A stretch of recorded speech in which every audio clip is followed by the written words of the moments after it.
ইয়া রাব্বুল আলামিন।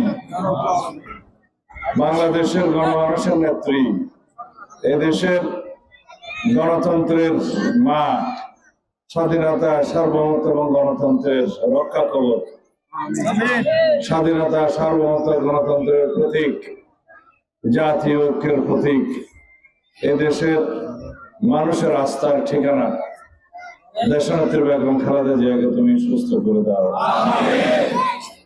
তুমি তাকে হায়াতে তৈয়বা দান করো।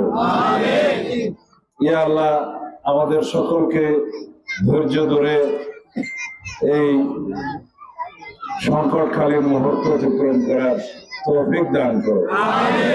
ইয়া রাব্বুল আলামিন, বাংলাদেশের মানুষের প্রত্যাশা অনুযায়ী এদেশে একটি শক্তিশালী গণতান্ত্রিক রাষ্ট্রকে নির্মাণ করার বিষয়ে দেশনেত্রী বেগম খালেদা জিয়াকে তুমি জীবিত রাখো, সুস্থ রাখো, আমাদের মধ্যে রাখো। রব্বুল আলামিন, আমরা বাংলাদেশে অনেক অত্যাচারের শিকার হয়েছে ফ্যাসিবাদী আমলে।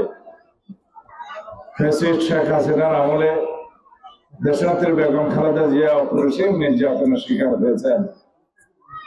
তাকে স্লো পয়জনিং করা হয়েছে বলে আমরা অনেক রিপোর্ট পেয়েছি, কিন্তু তুমি তাকে জীবিত রাখার মালিক, তুমি তাকে জীবিত রেখেছ।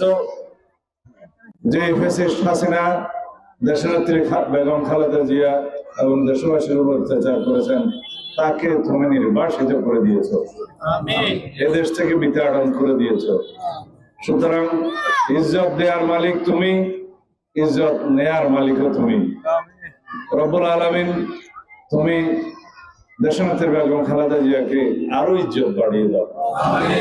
রব্বুল আলামিন, দেশের উন্নতির জন্য, এদেশের মানুষের ঐক্যের প্রতীক হিসেবে তুমি তাকে জীবিত রাখো, সুস্থ রাখো। আমিন। ربنا آتنا في الدنيا حسنة وفي الآخرة حسنة وقنا عذاب النار. وصلى الله تعالى على خير خلق محمد وعلى آله وأصحابه أجمعين برحمتك يا رب.